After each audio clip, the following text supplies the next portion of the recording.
ನಮಸ್ಕಾರ ಸ್ನೇಹಿತರೆ, ಹೇಗಿದ್ದೀರಾ ಎಲ್ಲರೂ? Welcome to my YouTube channel.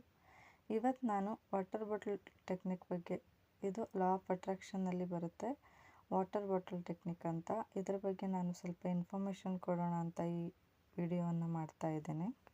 ಅದಕ್ಕೂ ಮುಂಚೆ ನಾನು ಮಾಡ್ತಾ ಇರುವಂಥ ವಿಡಿಯೋಗಳು ನಿಮಗೆ ಇಷ್ಟ ಆದರೆ ದಯವಿಟ್ಟು ನನ್ನ ವಿಡಿಯೋಗಳಿಗೆ ಲೈಕು, ಶೇರು ಮತ್ತು ನನ್ನ ಚಾನಲನ್ನು ಸಬ್ಸ್ಕ್ರೈಬ್ ಮಾಡಿ ಅಂತ ಕೇಳ್ಕೊಳ್ತೇನೆ. ಪ್ಲೀಸ್ ಹೆಲ್ಪ್ ಮಾಡಿ.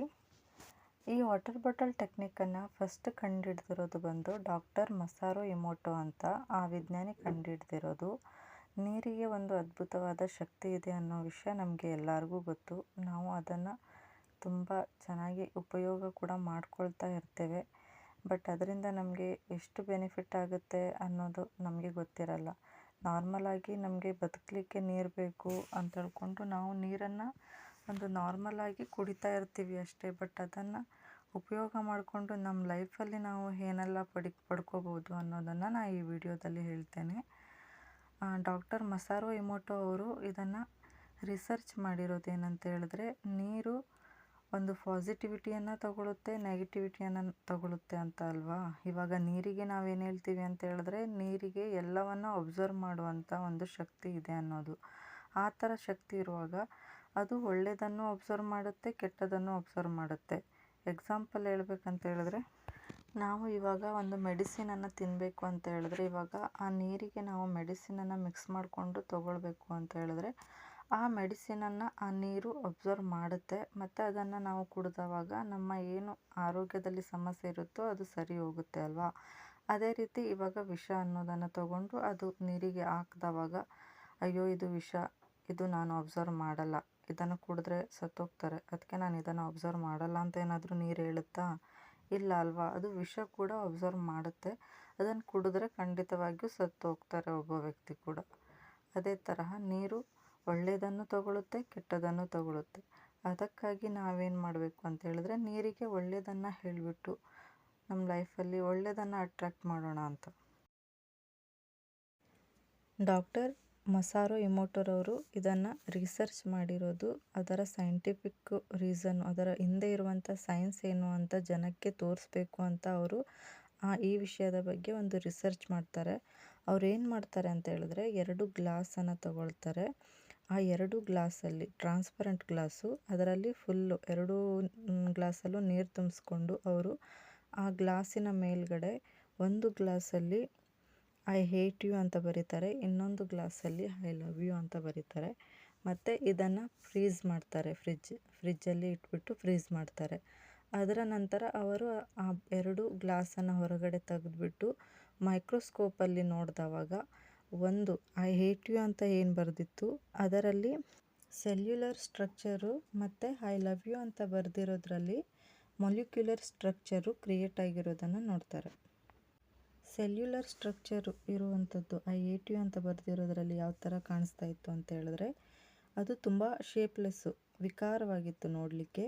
ಮತ್ತು ಮೊಲಿಕ್ಯುಲರ್ ಶೇಪಲ್ಲಿರೋದು ಬಂದು ಅದು ಡೈಮಂಡ್ ಥರ, ನಾವಿವಾಗ ಡೈಮಂಡು ಜ್ಯುವೆಲ್ಸ್ ಎಲ್ಲ ನೋಡ್ತೀವಲ್ವ, ಅಷ್ಟು ಚೆನ್ನಾಗಿ ಡೈಮಂಡ್ ಥರ ಅದು ಶೇಪಲ್ಲಿ ಬಂದಿತ್ತು.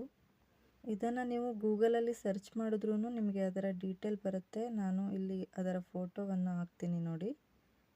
ನೋಡಿದ್ರಲ್ವ ಫ್ರೆಂಡ್ಸ್, ನಾವು ಪಾಸಿಟಿವ್ ಆಗಿ ಏನು ಬರೆದಿದ್ವಿ ಅದೆಲ್ಲ ಡೈಮಂಡ್ ಶೇಪಲ್ಲಿದೆ, ಮತ್ತು ನೆಗೆಟಿವ್ ಆಗಿ ಏನು ಬರೆದಿರ್ತೀವೋ ಅದು ಬಂದು ಒಂಥರ ವಿಕಾರವಾಗಿರುವಂಥ ಶೇಪಲ್ಲಿದೆ. ಸೊ ನಾನಿವಾಗ ವಾಟರ್ ಬಾಟಲ್ ಟೆಕ್ನಿಕನ್ನು ಯಾವ ಥರ ಯೂಸ್ ಮಾಡಬೇಕು ಅಂತ ನಿಮಗೆ ಡೀಟೇಲಾಗಿ ಹೇಳ್ತೀನಿ. ಮೊದಲನೇದಾಗಿ ಇದಕ್ಕೆ ಬೇಕಾಗಿರೋದು ಬಾಟಲು. ಅದು ಪ್ಲಾಸ್ಟಿಕ್ಕು, ಸ್ಟೀಲು, ಕಾಫರು, ನಿಮ್ಮ ಹತ್ರ ಯಾವ ಬಾಟಲ್ ಇದೆ ಆ ಬಾಟಲ್ ಇಟ್ಕೊಂಡು ನೀವು ಇದನ್ನು ಮಾಡ್ಬೋದು.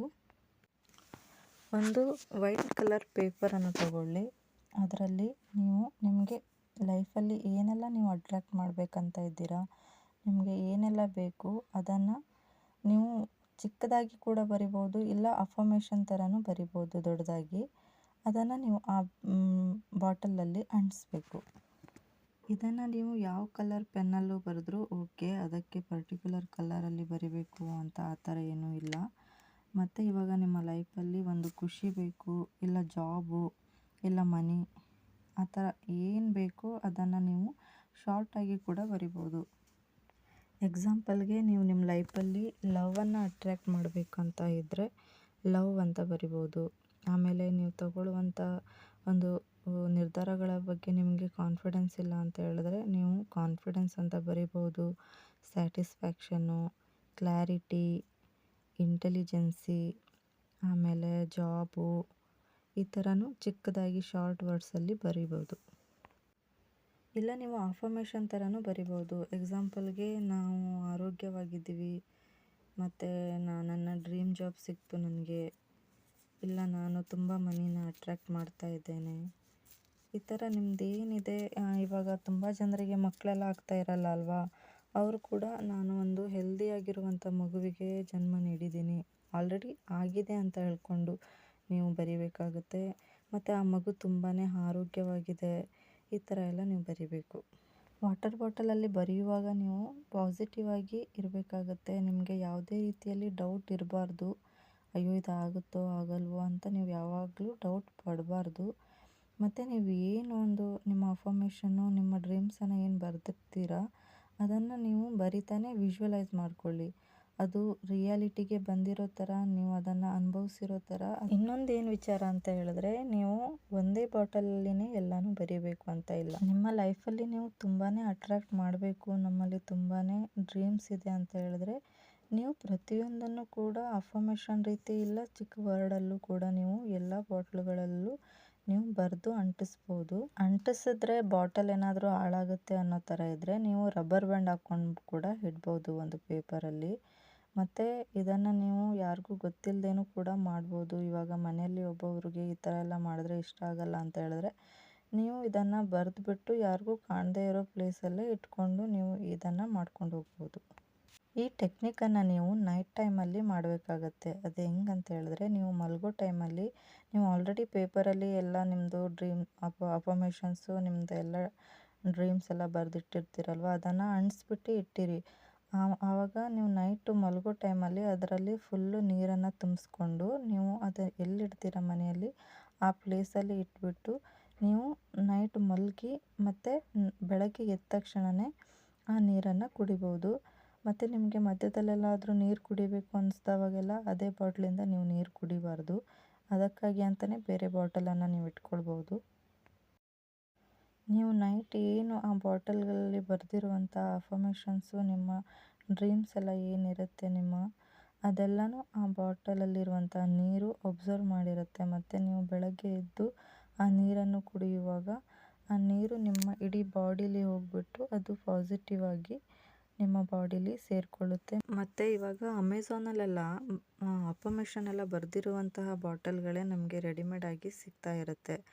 ಆ ಥರ ಬಾಟಲ್ಗಳನ್ನು ನೀವು ತಗೊಂಡು ಇದನ್ನು ಮಾಡಲಿಕ್ಕೆ ಹೋಗಬೇಡಿ. ಯಾಕಂತ ಹೇಳಿದ್ರೆ ನಾವು ಒಂದು ಪೇಪರಲ್ಲಿ ಬರಿತಾ ಇದ್ದೀವಿ ಅನ್ನುವಾಗ ಅದರಲ್ಲಿ ನಮ್ಮ ಇಮೋಷನ್ಸು, ನಮ್ಮ ಭಾವನೆಗಳನ್ನು ಸೇರಿಸಿ ಬರೆದಿರ್ತೀವಿ. ಮತ್ತು ನಾವು ಅದನ್ನು ವಿಜುವಲೈಸ್ ಮಾಡ್ಕೊಂಡಿರ್ತೀವಿ. ಅದಕ್ಕಾಗಿ ಅಂತ ಒಂದು ಟೈಮ್ ಸ್ಪೆಂಡ್ ಮಾಡಿಕೊಂಡು ಬರಿತಾ ಇರ್ತೀವಲ್ವ, ಅದೆಲ್ಲ ಅದರಲ್ಲಿ ಮಿಸ್ ಆಗುತ್ತೆ ರೆಡಿಮೇಡ್ ಬಾಟಲಲ್ಲಿ. ಸೊ ನೀವು ಪೇಪರಲ್ಲೇ ಬರೆದ್ಬಿಟ್ಟು ಮಾಡಬೇಕಾಗತ್ತೆ. ಸೊ ನಿಮಗೆ ನಾನು ಹೇಳಿರೋದು ಅರ್ಥ ಆಗಿದೆ ಅಂದ್ಕೊಳ್ತೀನಿ. ಶಾರ್ಟಾಗಿ ಒಂದು ಸಲ ಹೇಳ್ಬಿಡ್ತೀನಿ. ಏನಂತ ಹೇಳಿದ್ರೆ, ಒಂದು ಬಾಟಲ್ ತಗೊಂಡು ನಮ್ಮ ಲೈಫಲ್ಲಿ ನಮ್ಗೆ ಏನೆಲ್ಲ ಬೇಕೋ ಅದೆಲ್ಲವನ್ನು ಪ್ರೆಸೆಂಟ್ ಟೆನ್ಸಲ್ಲಿ ನಾವು ಆ ಬಾಟಲಲ್ಲಿ ಬರೆದ್ಬಿಟ್ಟು ನೈಟು ಅದರಲ್ಲಿ ಫುಲ್ಲಾಗಿ ನೀರು ತುಂಬಿಸ್ಕೊಂಡು ಆ ನೀರನ್ನು ನಾವು ಬೆಳಗ್ಗೆ ಎದ್ಬಿಟ್ಟು ಕುಡಿಬೇಕಾಗತ್ತೆ. ಮತ್ತು ನೀರನ್ನು ಒಂದೇ ಸಲನೇ ಕುಡಿಬೇಕಾ ಅಂತ ಆ ಥರ ಏನೂ ಇಲ್ಲ. ನಾವು ಫುಲ್ ಡೇ ಮತ್ತು ಮಲಗೋವರೆಗೂ ಆ ನೀರನ್ನು ಕುಡಿಬೋದು. ಮತ್ತು ಆ ನೀರು ಖಾಲಿ ಆದ್ರೂ ಅದರಲ್ಲಿ ಸ್ವಲ್ಪ ಇರುತ್ತಲ್ವ ನೀರು, ಆವಾಗಲೇ ಬೇರೆ ನೀರನ್ನು ತುಂಬಿಸ್ಕೊಂಡು ಆ ನೀರನ್ನು ನೀವು ಕುಡಿಬೋದು. ಮತ್ತು ಪುನಃ ಇಡಬೇಕಂತ ಹೇಳಿದ್ರೆ ನೀವು ನೈಟಲ್ಲೇ ತುಂಬಿಸ್ಕೊಂಡು ಇಡಬೇಕಾಗತ್ತೆ. ಸೊ ಇದಾಗಿತ್ತು ಫ್ರೆಂಡ್ಸ್ ಇವತ್ತಿನ ಈ ವಿಡಿಯೋ ನಿಮಗೆ ಇಷ್ಟ ಆಗುತ್ತೆ ಅಂತ ಅಂದ್ಕೊಳ್ತೀನಿ.